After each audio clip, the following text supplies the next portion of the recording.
All right, everyone, welcome. We're talking a little bit about Google Sites.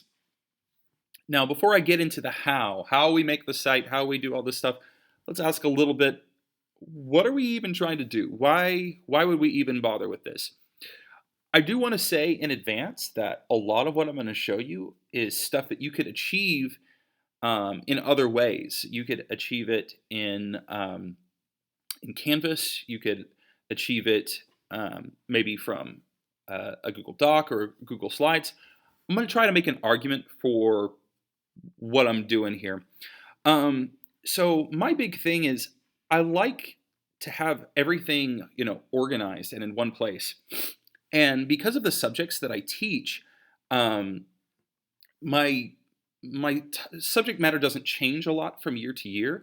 So I can kind of keep these resources from year to year and not have to kind of transfer them over like Canvas or and my kids can even use them after they leave my class if they still have the link. Um, but I like having everything all in one place where they're not having to switch around from tab to tab.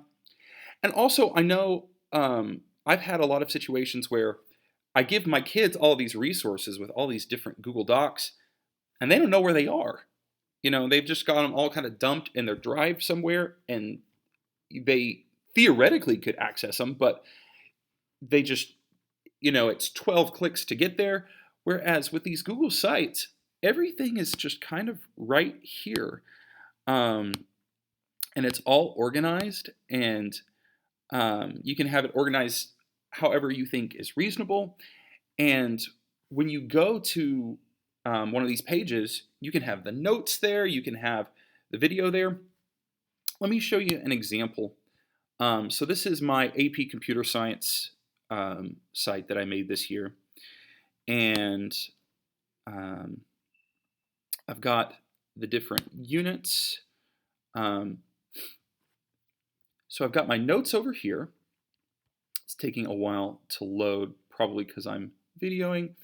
But there's an Edpuzzle right here that they can, it's me kind of explaining the notes. Plus, after they're done, they can answer a few questions. But all of it is in one place. They're not having to go back and forth and, kind of have this attention loss. And also, I had this in here where they could actually type code and run code. So again, they're not having to go from place to place to place. It's all in one section. So it's kind of like a textbook, except for it's what a textbook should look like in 2021. And here's the thing: it doesn't have to be quite this fancy. We don't have to have Edpuzzles. We don't have to have this. In my economics class, by the end of the year, basically I was just dumping um, videos in with my notes. And it's just Google Docs, just stuff I already had lying around. But now it's an all-in-one organized place. So that's kind of the advantage here. It's all in one place. We don't have to jump around. Students from multiple classes can use it. Multiple teachers can use it. If you have a team and you're working on essentially the same content. So that is, why I've really kind of fallen in love with using Google Sites as one of my resources. So let's get into how we do it.